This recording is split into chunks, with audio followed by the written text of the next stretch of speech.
They believed she was just another uniform.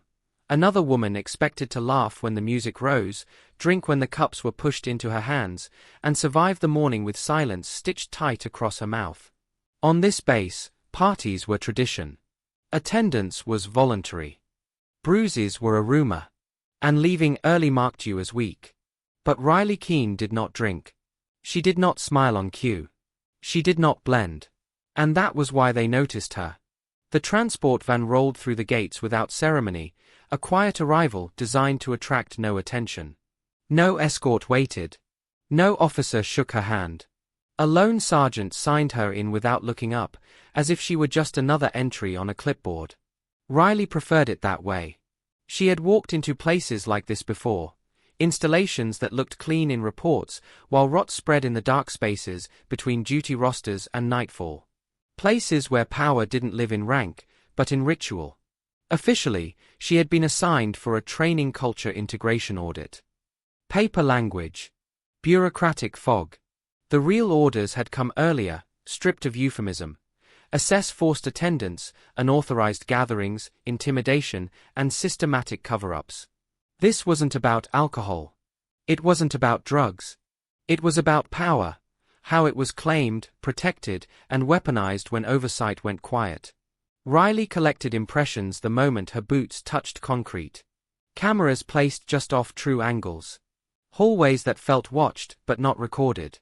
Marines smoking behind vehicles, voices low, laughter thick with drink. They didn't see her. She saw them.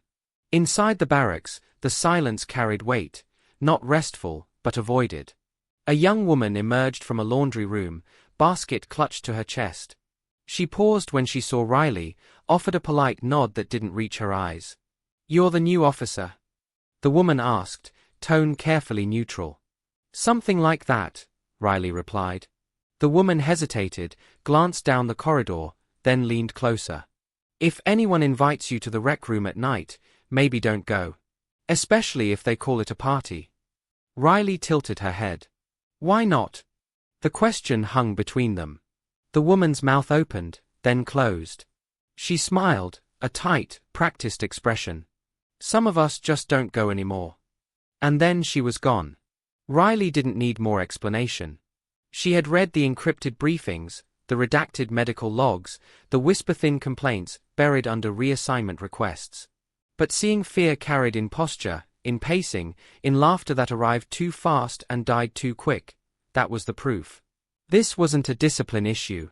It was a culture problem. Morning reset the base. Pressed uniforms. Shined boots.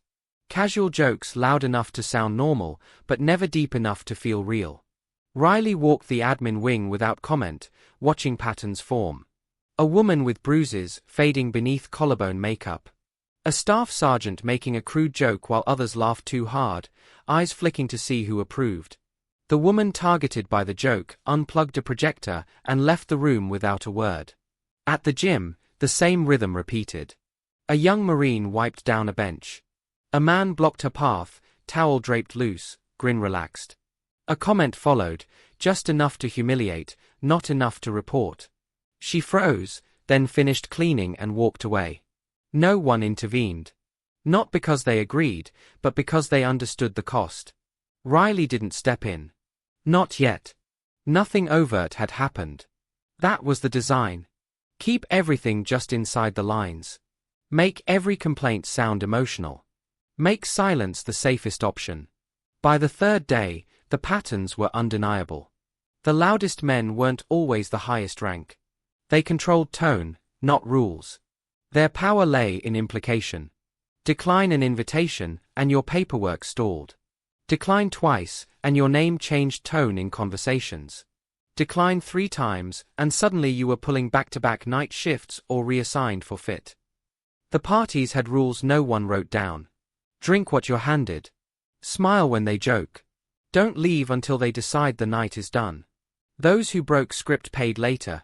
Sprains without witnesses, transfers without explanations, medical reports filed with vague language, and no follow-up. Riley confirmed everything quietly. Reassignment logs. Medical visits that didn't align with schedules. Complaints stamped incompatible with unit culture. Thin excuses, because thick ones weren't required. Silence was expected. Silence was reliable. And then, the invitations began. Not formal. Never written. A suggestion in the hallway. A grin paired with friendly pressure. Welcome mixer tonight. Wouldn't look great if you skipped. Always casual. Always strategic. Enough deniability to smile through, not enough space to refuse without consequence. By dinner, the message followed her everywhere. They wanted her there, not because she belonged, but because she needed to be broken in. A woman passed her before lights out and murmured, "Don't drink anything open." Riley didn't respond. She didn't need the warning. Because she wasn't walking in blind. The operation had already begun. That night, she made a call, direct, unrecorded, to a commander who knew her without needing explanation. "Clock started," she said. "I'll have proof before midnight." 30 minutes past 0, came the reply. "If you don't check in, we move." She didn't pack evidence in her bag. She built it into her body. A micro camera sewn into her collar. A concealed microphone feeding live audio to an encrypted server. A trigger program to upload everything with 3 taps. Redundancies hidden deeper, devices that would keep recording even if the obvious ones were found. Riley wasn't going to fight them with fists. She was going to let them expose themselves. At 2100 hours, the rec room door closed behind her like a vault ceiling shut. Music pounded heavy enough to drown accountability. Dim lights blurred faces, but sharpened intent. Bottles half empty. Sweat, cologne, alcohol thick in the air. She scanned once. The men she recognized laughed loud, already loose. The women sat tight against walls, hands empty, eyes guarded. Survivors, not guests. A drink was waiting for her. Welcome to the fun side. Someone boomed, nudging the cup closer. We don't spike. We're gentlemen. Laughter followed. Riley looked at the drink. Then at him. I'm good. And just like that, the script cracked. The smiles thinned. The room adjusted. Phones tilted. Bodies shifted to block exits. Riley had refused more than a drink. She had refused submission. And that was when they decided the night would escalate. The refusal did not stop the party. It sharpened it. After Riley turned down the drink, the music grew louder, not to celebrate but to smother. Laughter resumed, strained and exaggerated, as if noise alone could reassert control. She felt the room reorganize around her, subtle, deliberate movements that looked casual to anyone not trained to read intention. A man leaned against the exit, arms crossed, posture relaxed but immovable. Another lifted his phone, screen dark, camera angled low. 2 more drifted closer, pretending to look for a place to sit, closing the gaps with practiced ease. Still not drinking? Someone asked, holding up a fresh cup. We made this one special. Cherry cola and rum. Riley glanced at it once. Who made it? The man shrugged, smile fixed. Just drink it. Another voice pressed in from behind her shoulder. It's rude to turn down hospitality. She said nothing. Didn't move. Didn't justify herself. The women along the walls noticed. One sat straighter. Another stopped pretending to laugh. The men exchanged quick looks, silent calculations. The problem wasn't that Riley said no. It was that she said it without fear. You're killing the vibe, someone muttered. What, you think you're too good for us? A phone came up higher now, lens steady. The bait had begun. They wanted a reaction, a sharp word, anything they could clip and replay out of context. When she didn't give it, they shifted tactics. A man draped an arm over her shoulders, breath heavy with alcohol, voice conspiratorial. Relax. Nobody hears your enemy. Riley looked down at his hand. Slowly. He pulled it away, laughing too hard, as if he had meant nothing by it. The others watched closely. They had tested the boundary and found it intact. That made them dangerous. They tightened the circle. Bodies filled the space near the door. Not aggressive, effective. The laughter dimmed. The music kept pounding, a wall of sound that hid everything. Heat rose. Intent clarified. This was the part that never made reports. This was where deniability lived. Then came the signal.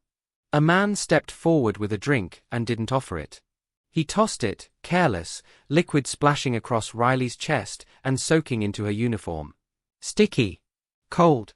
Oops, he said lightly. Guess that's one way to break the ice. The room erupted. Phones lifted. Smiles widened. Riley didn't move. Inside her jacket, she tapped the trigger, 3 quick presses. The last 5 minutes locked, encrypted, sent away. The switch had been thrown. The drink wasn't the humiliation. It was permission. Someone shoved her shoulder from behind, just enough to stagger her. Another elbowed her ribs, quick and sharp, a performance meant to draw laughter. She held her footing, silence intact. That only emboldened them. A hand twisted her arm hard, testing leverage.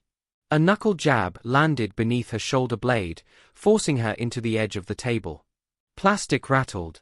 Bottles clinked. Phones leaned closer. "You're clumsy for a SEAL," someone taunted. A slap followed, open palm, loud, designed to sting and shame. Riley went down hard, shoulder hitting first, boots scraping on the floor. The room surged. One man straddled her leg. Another yanked her collar, exposing her throat, not to choke, just to show control. Laughter spiked. No one moved to stop it. They didn't want to kill her. They wanted to own her. A voice hissed near her ear, breath sour and close. "Let's see how long you last." The phones kept recording. Then the night crossed the line they all pretended didn't exist. A zipper opened. The sound cut through even the music. Someone across the room whispered a single word. No, but fear swallowed it before it reached anyone else. A man stood over Riley, grinning, positioning himself for spectacle. Hot urine splashed across her chest and stomach, soaking into the same uniform that marked her as elite, as untouchable in daylight. The room howled. Another man followed, laughing so hard he shook as he joined in. "Filthy whore," someone shouted, as if it were a chant. The smell was sharp and unforgiving. Riley's hands clenched behind her back, muscles tight, but she did not cry. She did not beg. She recorded. Every slow. Every laugh. Every phone angled just right. Every woman frozen against the wall, every man who watched and smiled. They thought they were erasing her dignity. They were documenting their own destruction.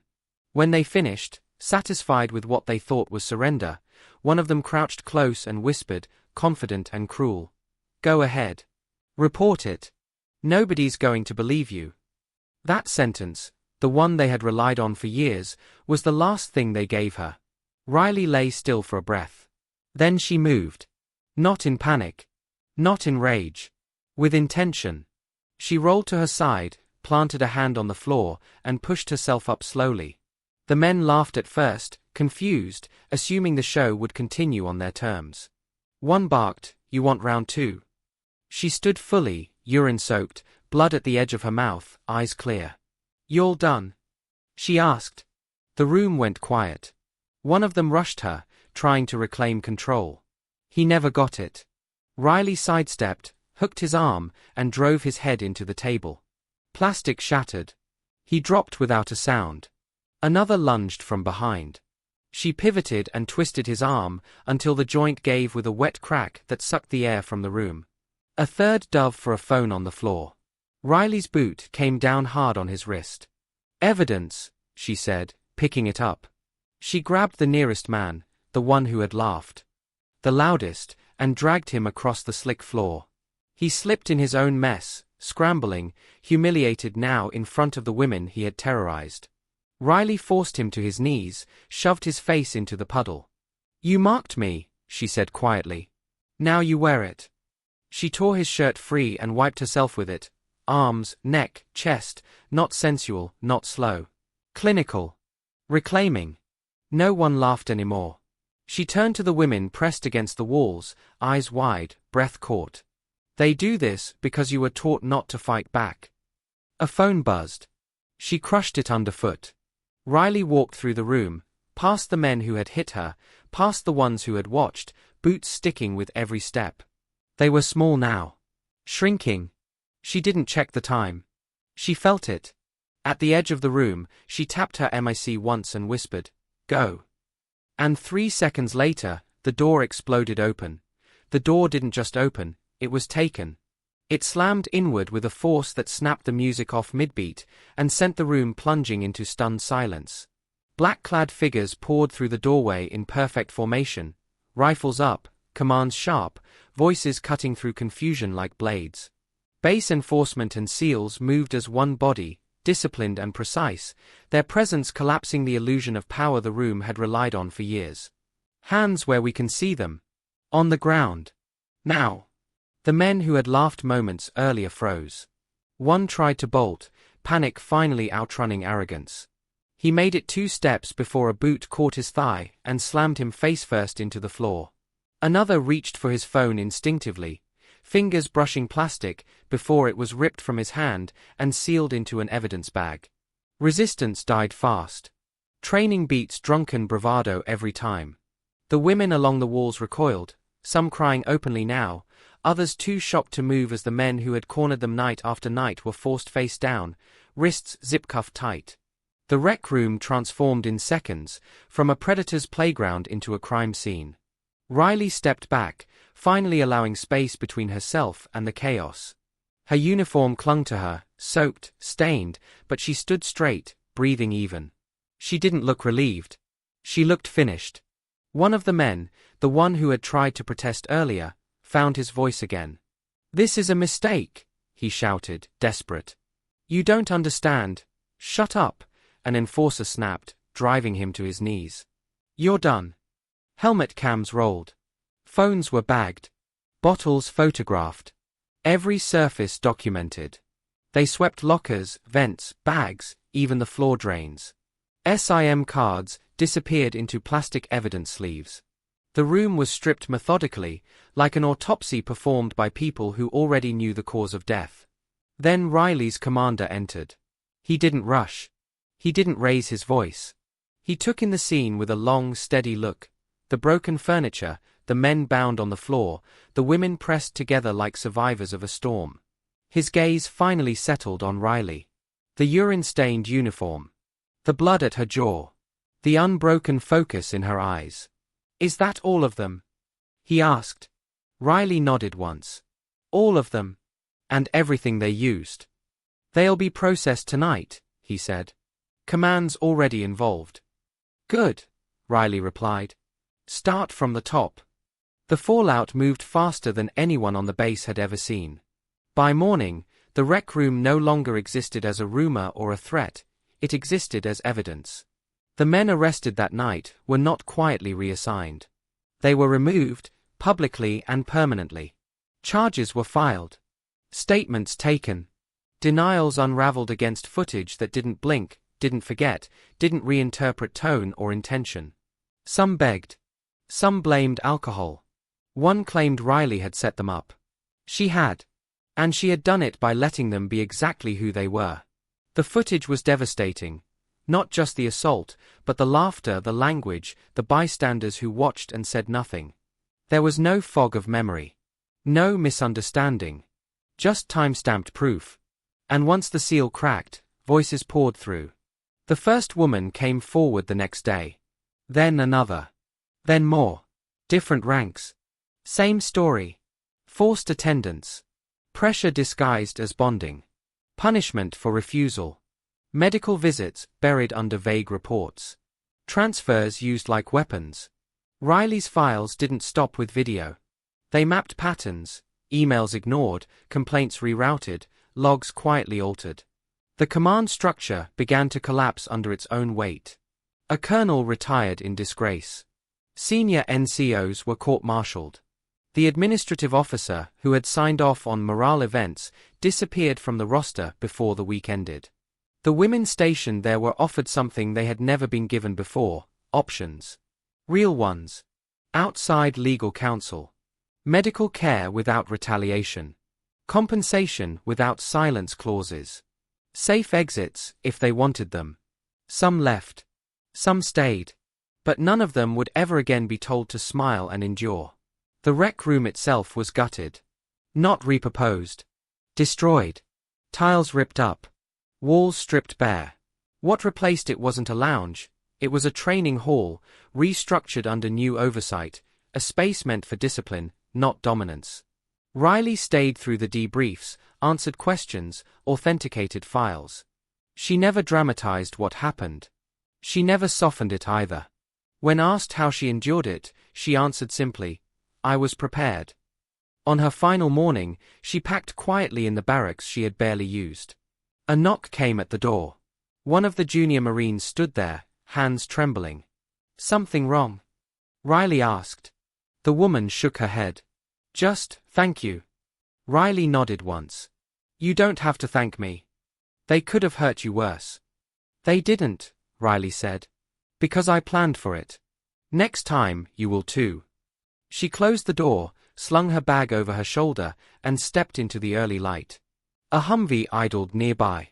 Her commander waited, one eyebrow raised. "New orders just came in," he said. "Jungle op. Details still thin." Riley climbed in without hesitation. Even better. The vehicle rolled out, quiet again. No ceremony. No medals. Just a job done, and a silence finally broken. One chapter ended. But the story wasn't over yet. The base didn't return to normal after Riley Keane left. It couldn't. What had been exposed refused to stay buried, even as trucks rolled, schedules resumed, and flags rose with the morning sun. Normal had depended on silence, and silence was gone. Investigators remained long after the arrests, following threads that led beyond a single room, beyond one unit, into policies that had protected predators by design and negligence by habit. Paper trails hardened into timelines. Oversights became decisions. Lack of awareness became willful blindness. The men who had been cuffed on the rec room floor tried every strategy in the book. Some blamed alcohol. Some blamed each other. One tried to recast Riley as an instigator, a provocateur who had baited them for attention. The footage ended that fantasy in seconds. There was no missing context, no selective clip. Just a refusal to drink. A tightening circle. A calculated humiliation. Laughter. Phones up. Consent absent. The truth spoke with clarity that no lawyer could soften. The system that had once relied on plausible deniability learned a new language: accountability. Dishonorable discharges were read aloud, formal and final. Courtrooms filled with evidence that required no interpretation. Plea deals unraveled under the weight of corroboration. Sentences followed, not all equal, not all long, but all permanent in the way that reputations and futures can be permanently altered. More importantly, the witnesses did not recede. Women who had spent years calibrating their lives around avoidance stood upright in interview rooms and told their stories in full sentences. Some cried. Some didn't. All of them were believed. Patterns emerged so consistent they were impossible to ignore. The parties had names. The games had rules. The punishments had timing. The culture was not accidental. It was engineered. Leadership felt it next. Commanders who had never heard anything were confronted with emails forwarded and ignored, with medical logs stamped and shelved, with reassignment memos that solved problems by removing people. Careers ended without fanfare. Retirements were not celebrated. The phrase "good order and discipline" stopped being a banner and started becoming a standard again. For the first time in years, the women on that base walked after sundown without mapping exits in their heads. The rec room, now a memory, was replaced by something deliberately unglamorous: a training hall with bright lights, open sightlines, and doors that never closed. Its existence was a statement. No shadows. No rituals. No room for silence to hide. Riley did not stay to see the final reports published. She did not watch the last verdicts read.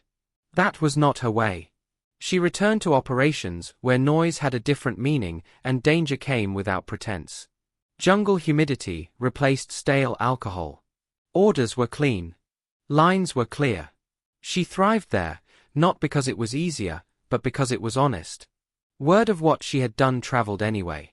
Not as a legend, she discouraged that, but as a lesson.